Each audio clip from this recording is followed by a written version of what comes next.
Think about it. And somebody can control that. Maybe you're just within bigger spaces between celestial phenomenon than you think. And it's not even Star Trek here. It's not space with planets and stuff like that.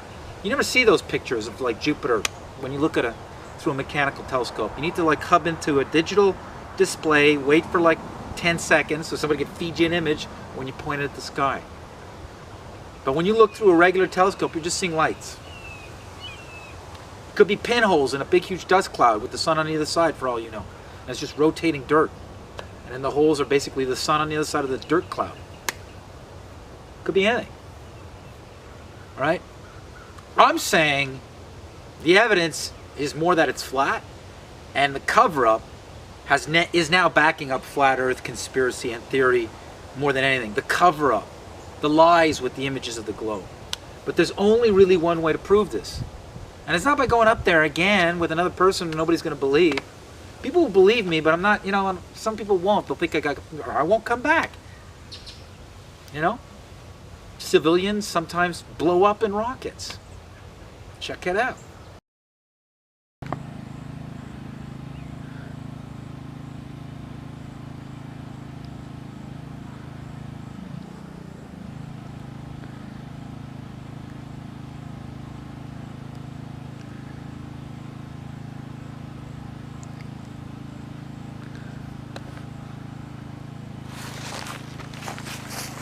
Little piece I'm working on. It's the ocean. I'm going to put some birds coming in. They're like just torpedoing.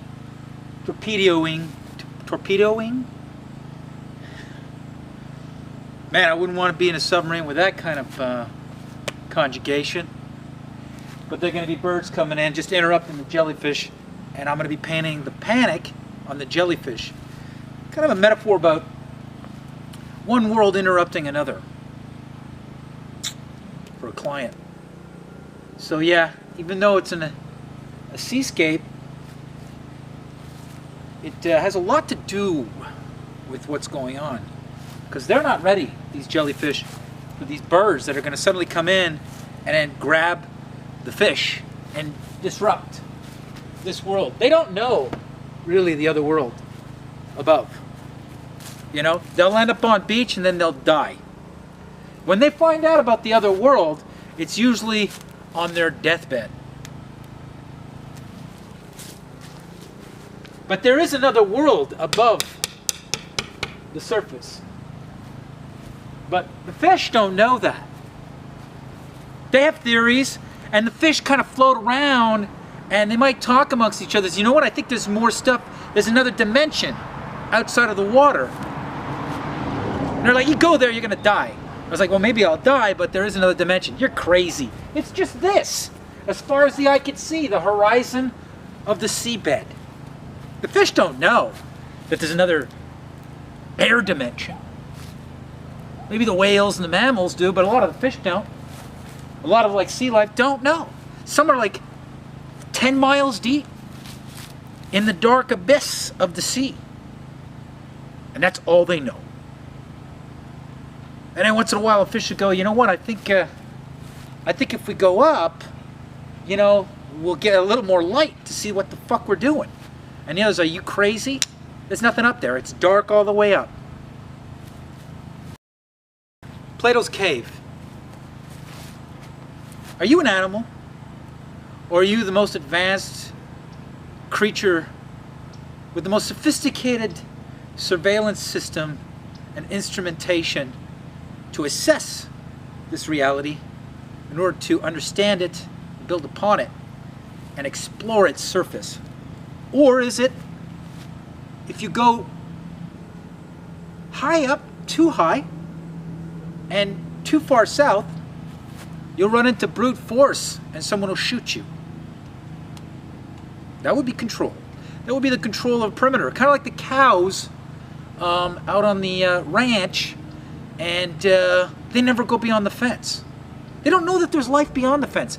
They see it, they understand it, but they think if they go beyond that fence, they're in trouble. But they see what's beyond the fence, the cows. But they also know that there's a rancher waiting to go and grab them. I want to talk about possession. They make you think it's demonic, and it might very well be demonic possession, being a globalist, because you really are worshiping the image of the beast. As they say in the Bible, they will all bow and worship the image of the beast. And the mark of this beast is the number of a man, 666. Wow. 6, if we look into Egypt, is the eye. Right? 9 is a spiritual number. So they went to the moon in 1969 to save Newton, who was trying to save Copernicus, who came up with the theory of gravity in 1666. You will recognize the beast, for it is the number of a man. And that man is Newton. And that beast is the military-industrial complex. Let's just say we know that that's where that picture's from. Everybody who's in NASA is a military pilot or a military scientist or works for military weapons manufacturing companies. 10 of them, according to Phil Platt. If you want to go look up that. And it's funny that the status quo astrophysics community and the NASA pundits are all these funny guys now. It's like they're arming, saving globalism. And the idea that you spin on a little ball, 1,000 miles an hour, with a moon that doesn't show you any other side of itself, bopping up and down at 65,000 miles an hour while it's spinning on itself. But you don't feel it because of this magical force, which states that when a thing is so big, things gravitate towards it. Kind of like the Queen of England, or George Bush, or stars in Hollywood. I don't give a shit about being liked by you, Dan Clark, or any of these people, Phil Hems, or shit. Well, these people that you spend all day trying to attack me. You know, you gotta sit in the bed you made. And now you gotta look at the footage that NASA provides you of the Earth from space at a distance, sped up spinning, and the clouds don't change when it's a 30% rotation in 6 seconds. I'm being generous too. I think it's like 4 seconds, and it's a half turn of the planet. And the clouds don't change wildly. We're talking about a 12-hour freaking period of the day, sped up in like 6 seconds, but clouds don't change. So you gotta sit and sleep in the bed you made and say that clouds don't change when you see them. They don't morph or change. In order to save that footage, in order to save that ball, in order to save your science, in order to save NASA as a supporting evidence supplier of all of Copernicus, you gotta say that clouds don't change to win your argument. You think you're smarter than me. That's what's pathetic. And you can't let go of the fact you're not. You're not. None of you. You're not. Face it. And if you want to go there and say that clouds don't change, so you could argue that that's a real image of the Earth from space and we got one, you're possessed. You're possessed by your ego. You're jealous of the fact that you didn't see it and I had to point it out to you and I'm younger. You're an ageist. You're a baby boomer. Right? Discrimination based on age and knowledge base. Like most people who think they're older, they think they're smarter, they think they're wiser. Oh, older, smarter, and wiser. No, not necessarily. Just stagnant and rotting and waiting for retirement so you could rot on a beach. You think I'm gonna rot on a beach? Nope.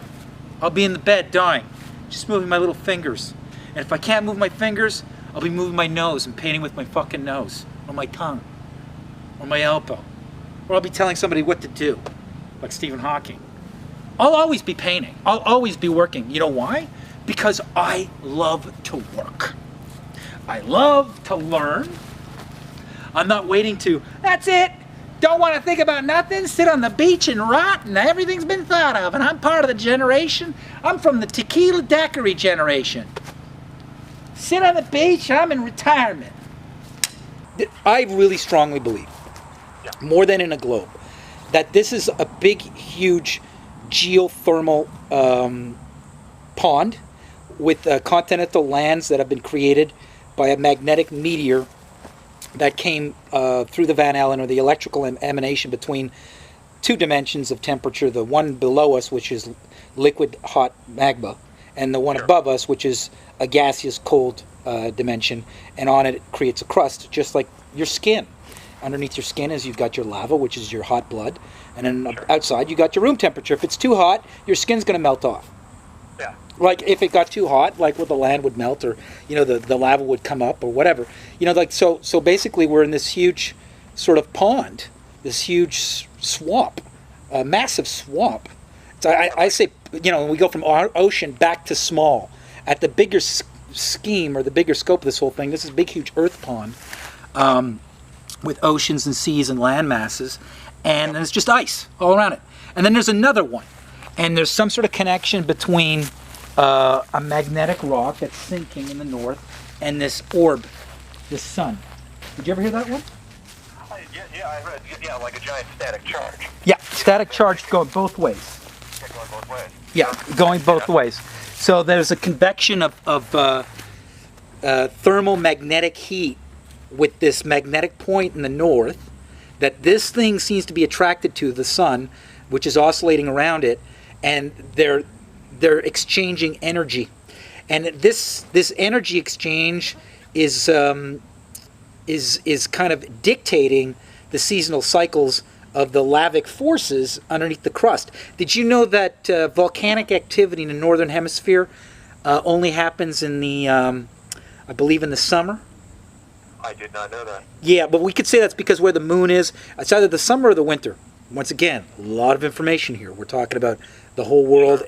You got to know the model of globalism and all of science, and then to imagine the other possibility, and then work out the kinks of that. So it's a lot of information. But yes, there is a seasonal, cyclical pattern with volcanic activity. So underneath the Earth, this pond, there's like a force that is in a seasonal cycle of how lava boils up and boils back down. Yeah. And I believe it's between there's a convective sort of exchange between the sun and the magnetic point we call the magnetic north. Huh. And I think that is what creates life in this pond. And then there's another pond across the ice, and another pond, and I'm wondering how many ponds this alien elite, or this group, actually control, and they tell each one, oh, it's a globe. Like that's their model. Like maybe that's their model. And so they see the nation state as just a savage tribe, and they're just trying to get through the hurdles of getting it to under one governing authority for the whole pond. So the last, century or 2 centuries is about getting rid of these tribes, which are nation states. So you have one governing authority over that section. Move on, next one. And who knows? But then again, maybe this is the only one that they're testing it out before they can, get everybody servile to go on an expedition. I have no idea. This is extrapolation at this point. But there are something like 18 million children that are kidnapped a year. It's a big number. Without a trace. They're not in the sex ring. They never show up again. Gone. And we know that the Crown in the Commonwealth has ripped children from their families to go settle in Australia and in Canada. Because the parents didn't pay their taxes on the land as serfs, and they tried to say they were drunkards. They ripped the kid out of the family, sent him on a ship to go settle. Huh. A lot of kids go missing. And and since there's so many different reasons that people could come up with, nobody, and not that many people talk to each other, you'd never figure out that it was any sort of giant thing, that was coordinated. And the best thing to do is when you want to program a human being, you do it from the early age. Of course. Yeah. So, oh yeah. No, I know that. you know, child soldiers, child settlers, or just globalism in general. Yeah.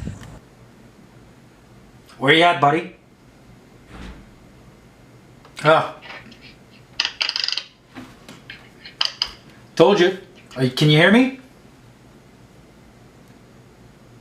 Can you hear me? Yeah, I can hear you. Told you. Told you all this shit was going to happen when we last had a hangout.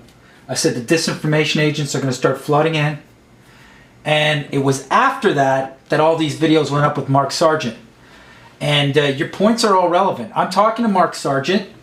He's got a great demeanor, but obviously I've been profiled.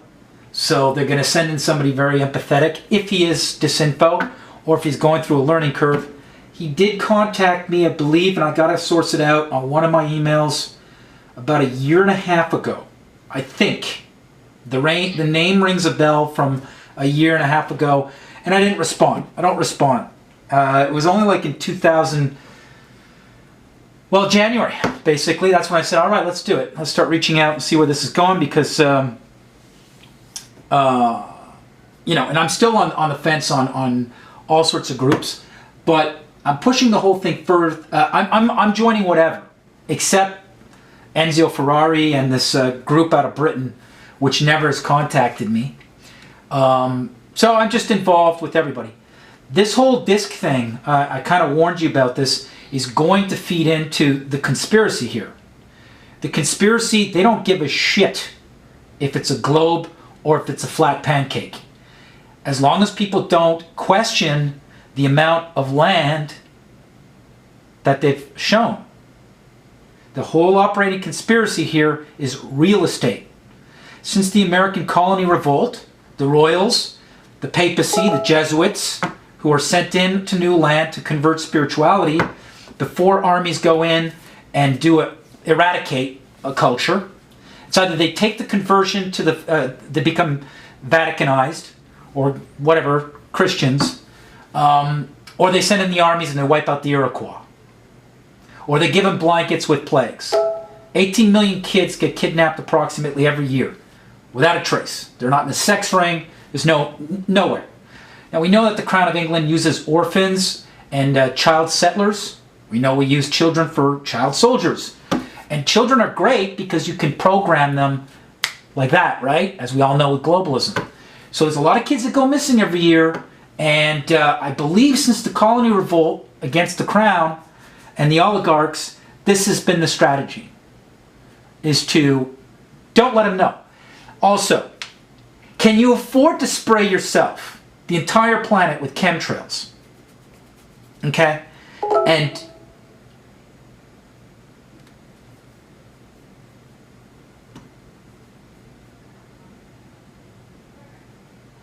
what the fuck happened here? What happened here?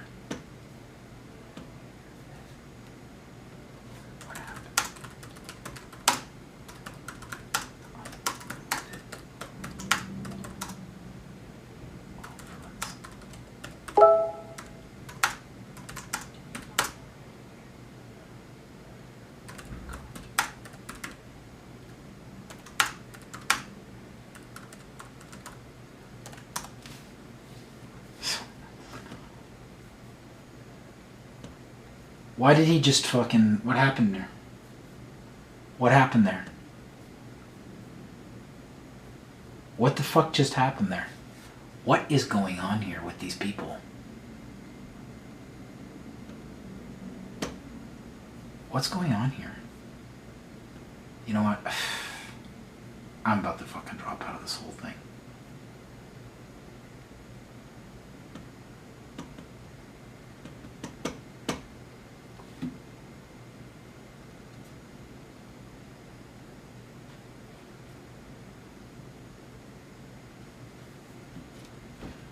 This is bullshit.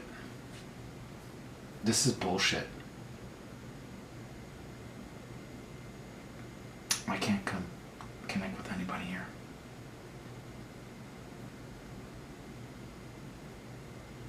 Oh, he couldn't fucking hear me. I heard him though. I fucking heard him.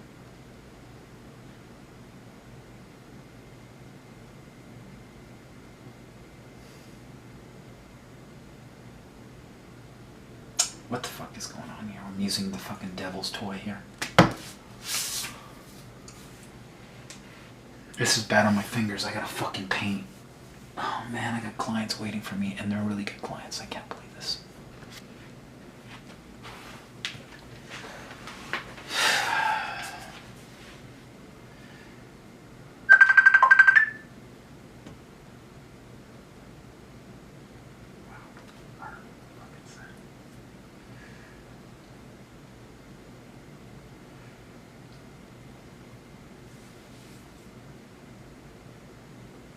Can you hear me now? I can hear you. I can't make calls. It just crashed last time. No, I I can't call anyone. Can you hear me now?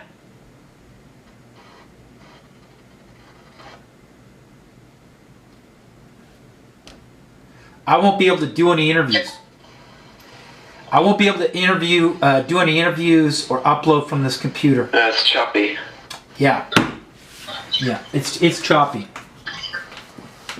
I'm in a fucking 5-star hotel with fucking I'm hearing some of what you're saying. I'm in a 5-star hotel with 5-star Wi-Fi, the high speed Wi-Fi. So it doesn't get any better than this. Yeah, you wouldn't know it. Yeah, well, no, it's everybody else and all the other suites got high speed. High speed too. I got my own connection between the two of it. Yeah, well, look, if you're pointing at the Freemasons, whatever, I'm pointing at the papacy and the royals, and the Masons are probably their underlings. Problem is there's a lot of people in the Freemasons that do a lot of good work, and they're not aware of what's going on at the top. So I kind of stay away from that mine on the minefield, and I could point, shake a stick at certain things. I don't know the research you got. I know that everybody's pointing at them.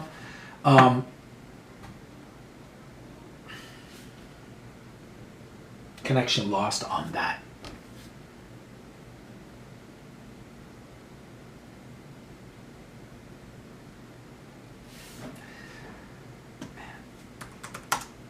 That's great.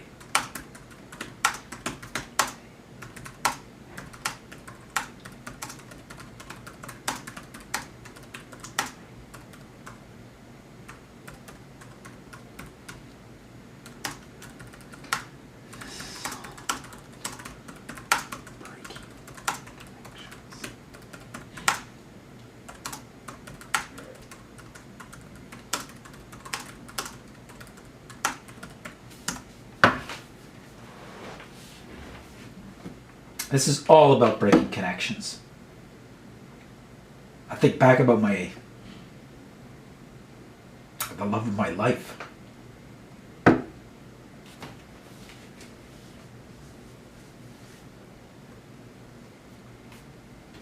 Humiliated me. Biggest fucking battle of man's history, human history, whatever you want to call this fucking body.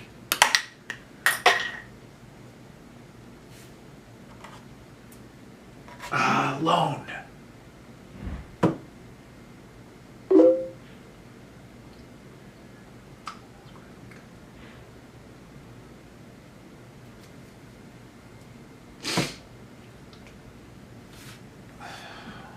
Try this one more fucking time.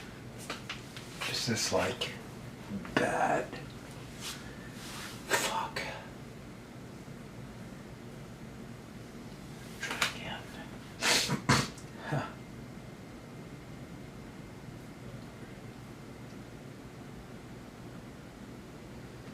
Wow. Try this again.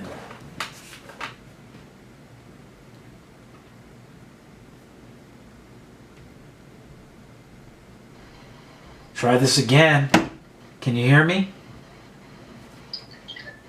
Can you hear me? I can hear you. Oh. See how long this...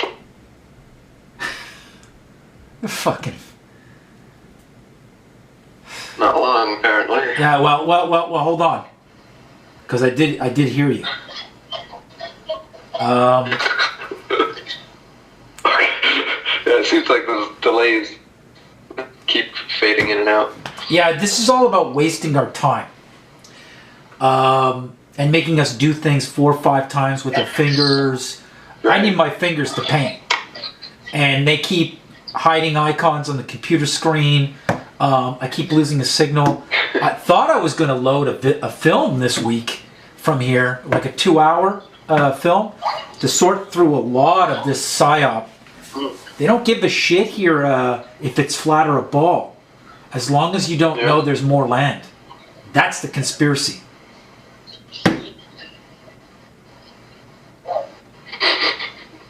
Did you hear that? Did you hear what I said? For a video that you're looking at uploading.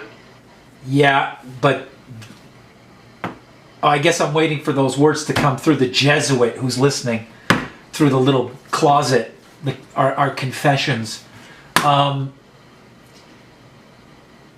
Did you... Connection lost on Jesuit. Black robes are probably fucking... It's not even like intelligence agencies. It's like the intelligence, spiritual intelligence agency. They would be the only ones creepy enough to fucking like spy on somebody, like try and expose the lie about the globe. Castrated little pedophile Jesuits. Man.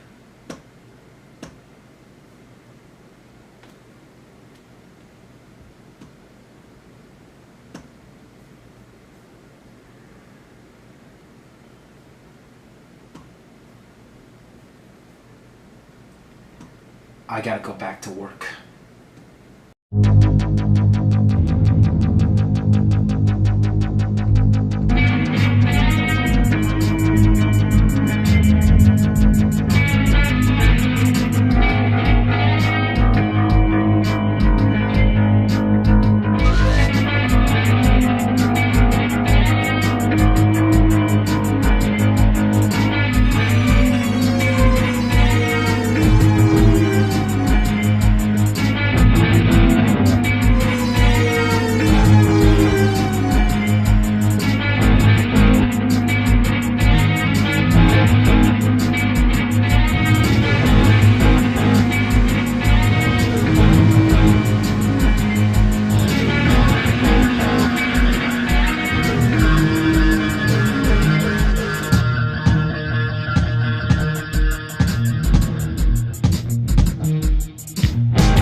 That's one. That's the one you live on, right there. This is another one. They do the security between here. There's the Deception Island security entry point there. Planes go like this around that little ice cap to Africa. That's the part they fly over the Antarctica right there. There you go. Everything works. They got you going around in circles. And then the perimeter is all here. All 47 nations are around it. Okay? Anybody comes in unauthorized or goes past this naval point for these 47 nations, okay, the boat gets sunk. I'm sorry if Australia's too small. I went over by accident. I'm so sorry. You people are arrogant. I'm kidding. But okay, so this is the ice between this geothermal Earth and the next one. And then they patrol all around here too, and they sell them the globe. The globe, so is they don't go anywhere because they think there's all the land is there. That's the point of the globe. Flat, it leaves open too many questions if it's finite. Don't you get it? So they went from flat, square, because they were lying. They didn't want you to know about this, and they made it a globe. That way you wouldn't question Antarctica. And then they do staged events of people trekking, but they're all part of the same body of scientists and military. So we want to go like here, we want to go this way. It's an infinite plate with many geothermal Earths spotted across this great plate of ice, and it's warmed by a celestial orb called the Sun, pulling out heat from a magnetic meteor in the top that actually hit the ice, made this hole when it came through the Van Allen belt between the magmic dimension below, the ice, and this one here. Airspace, cold air, gaseous space, and molten magmic liquid under the ice. The two meet and they form a skin. The length of infinity, it is expanding. The molten magma comes into contact with the gaseous air, and it makes a plate, a flat plate that keeps expanding. Two forces of temperature. You're in that. Beyond that, I can't tell you. Pretty small. Could be in a big body. Think about it. At a microscopic level in your brain. Is it liquid or is it air? Now, these people think they're on a globe. These people on their continents think they're on a globe. And these people might start be waking up and make a trek across the ice to these people with a greater distance to these people. I think it'd be better if we go this way because we're going to be coming in blindly from every angle because we're not going to get any help trying to find which way is this way. The quickest way between 2 points. Now they're obviously going to send us all over the place and tell us to follow GPS, and we come back out this way or the same way we came in, just doing a big circle here in the ice and missing this entry because it's so fucking cold and you can die. Because we're away from the sun during the northern hemisphere winter, spiraling this way, okay? And during the northern hemisphere's winter, it's spiraling this way faster. And then slowing down for summer season, and then descending and spinning out faster, still making a 24-hour day. Got it? And there's one here. Another sun.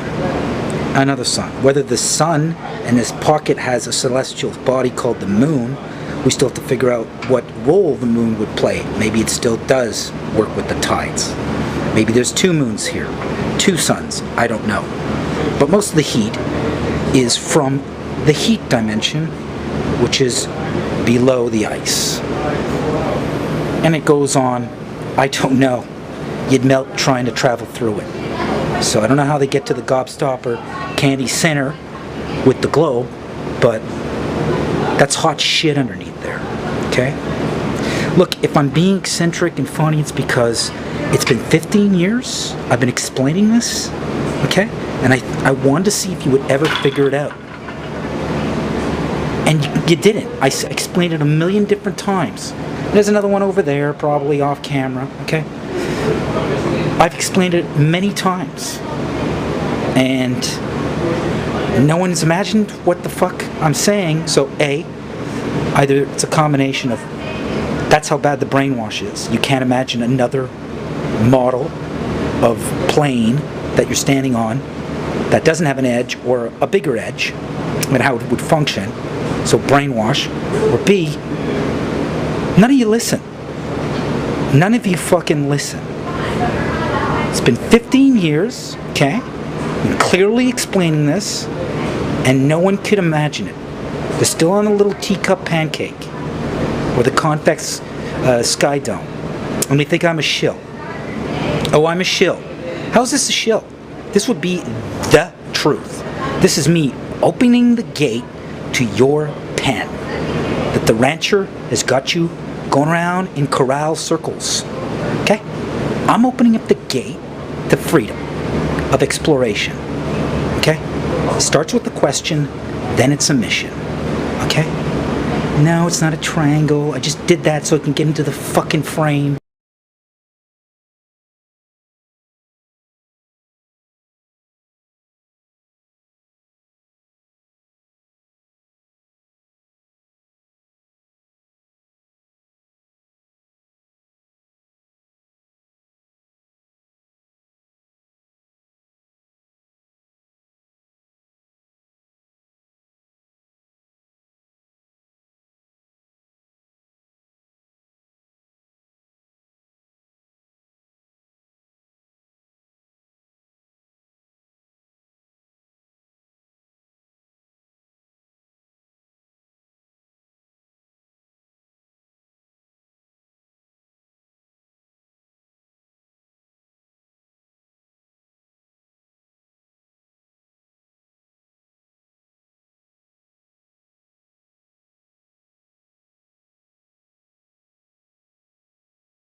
South.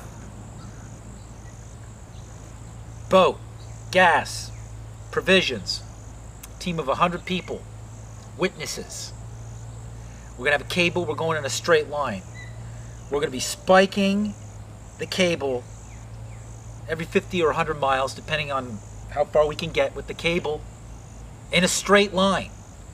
Now, if the Earth is a ball, we can estimate when we're gonna come through the South Pole, completely across, even that stupid little GPS global positioning system point, and then continue. Not go to the point, high five, and then come back the way we came in. Keep going. And I'm dropping off my team every time I put a spike in the cable. And they're gonna watch that spike for a certain amount of time, a couple weeks, 2 weeks, and they're gonna fall back to the original position while the team gets smaller and smaller as we go further forward. This is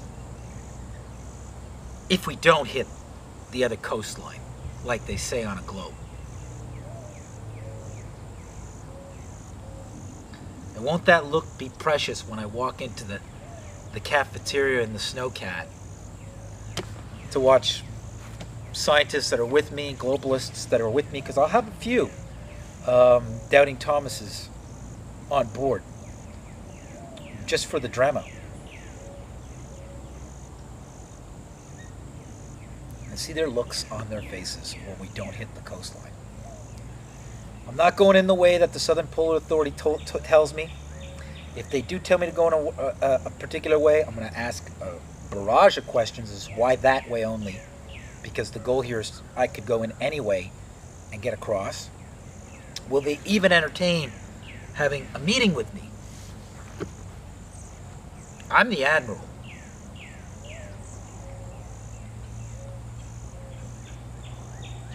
I'm the only one.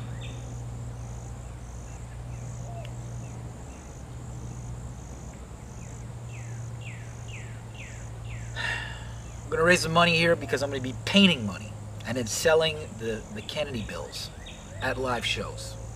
I'm going to expand the NASA channel. I'm going to get other players, other correspondents, because I'm going to need people to cover stuff while we go on this expedition. What is this expedition going to take place? I don't know, but we need a lot of money. Because it's not a ball. So that's a long effing journey into night. Cold, cold night. And I want to do it in comfort and security. Solar panels on the roof of the snowcat. Enough food and gas. Big enough roof on the snowcat to land like a Cessna and a helicopter for emergencies. To go scout up ahead before the cat gets there. Before the weight of the cat can compromise a fault line in the ice and a huge sheet goes sliding down a big huge crack. Cracks could be 2,000 feet deep. 2,000 feet deep cliffs. 100-yard spaces between this edge of the cliff to the next edge. Crack. No sunlight. We got mountains that are taller than any mountain on Earth. 10 miles high. Just ice on top of ice. Yeah, I bet going to the moon was easier. All you had to do was go in the studio in Albuquerque. We're outside Albuquerque, we know where. Area 51. That's where you shoot all this stuff. Jupiter Room, all this stuff. So, it's going to be funded through live shows, it's going to be funded through the NASA channel, and it's going to be funded through the rights to film the expedition and then broadcast it.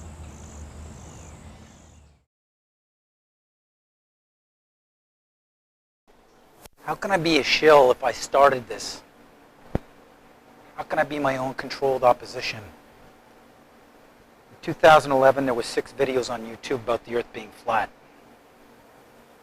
Well, no, there was 5 videos, and then there was a whole channel, my channel. And I took the NASA channel to be a brat, because it's an acronym. Now, it seems to me a tactique by shills so that we can't detect the shills, to call anybody who starts a movement a shill. So anybody calls me a shill is the shill. They're confusing you. Not for long. I'm going to clear it up. I don't have a script. Because this is really what I want to do. I really mean this. I really want to go in a straight line across the South Pole. And try to help them prove the Earth is a ball, I guess. Because you could have a whole channel dedicated to space. You could have NASA cable television, a whole 24/7 channel. But if you don't have real-time surveillance camera of the Earth spinning in real time as a ball in 2015, time's up. It's back to 6 ships, like Columbus, heading straight for the South Pole.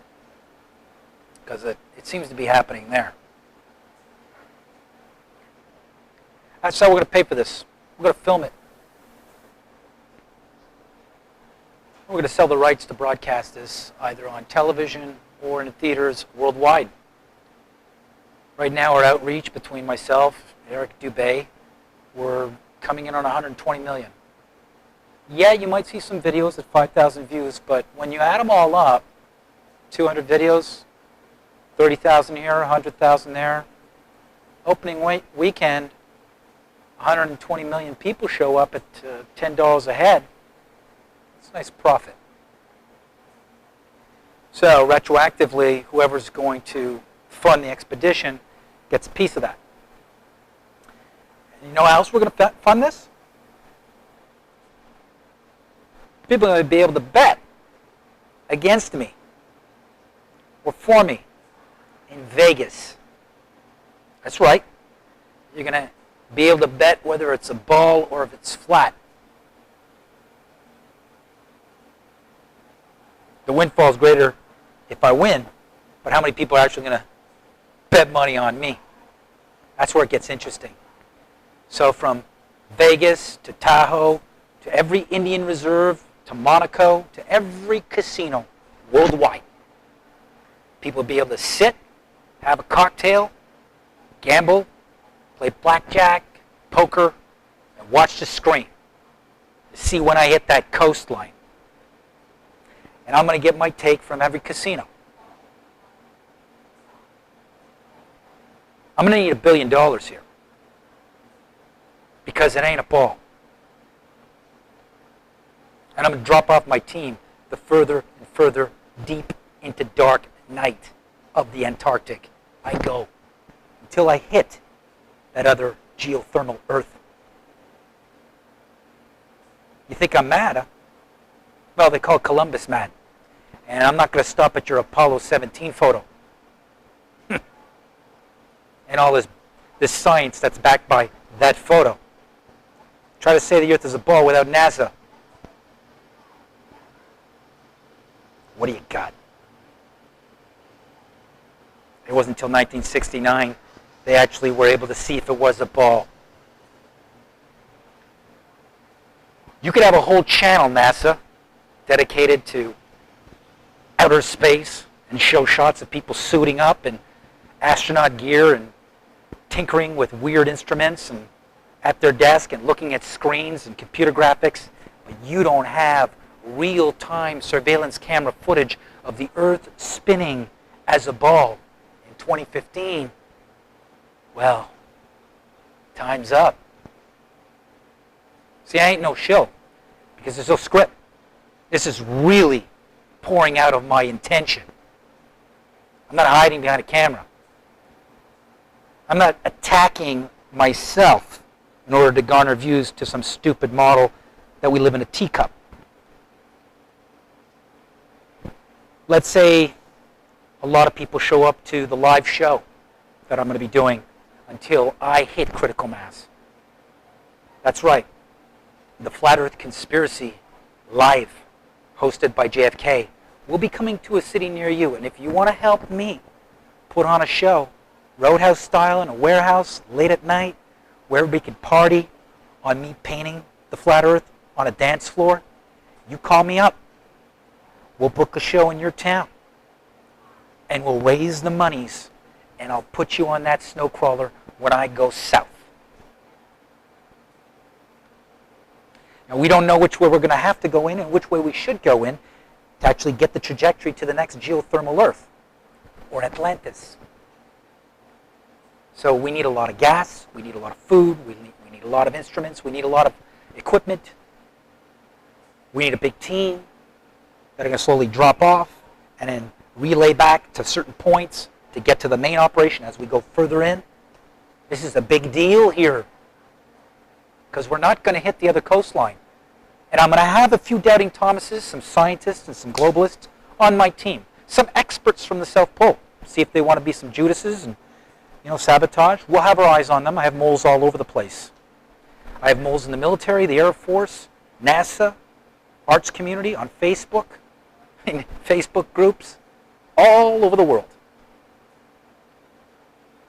This thing is spreading like a spider web. And you want to call me a shill? Isn't that the perfect tactic for a shill? Right away say, how do you say you're not a shill when you're a shill? Call the guy who started the movement a shill. I mean, I see you coming a mile away.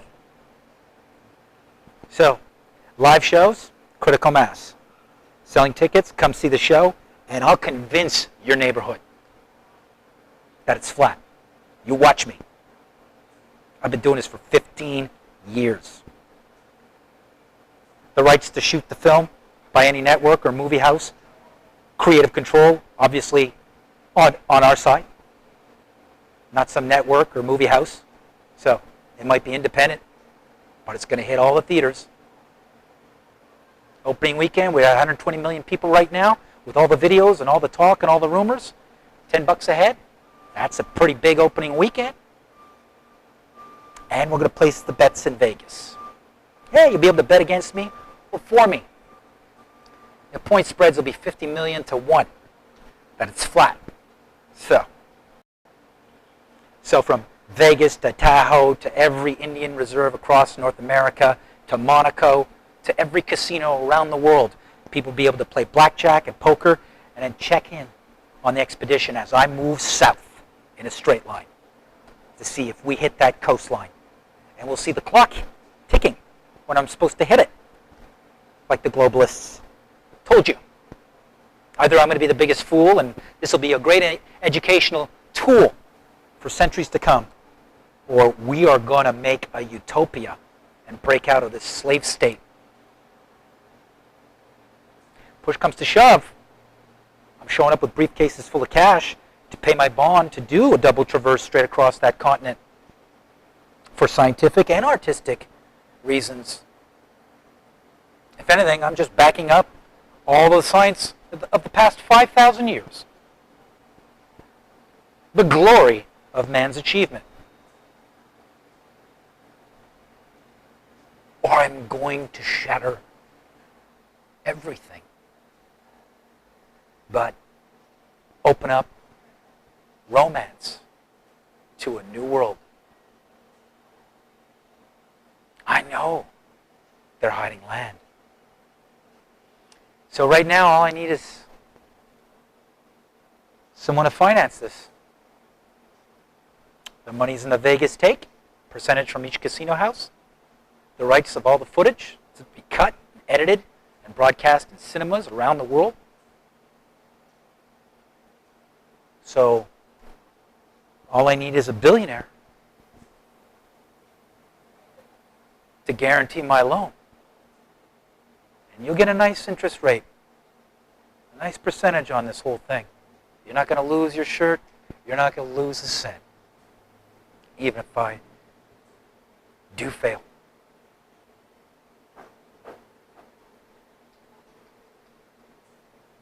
So, looks like it's a game of chicken.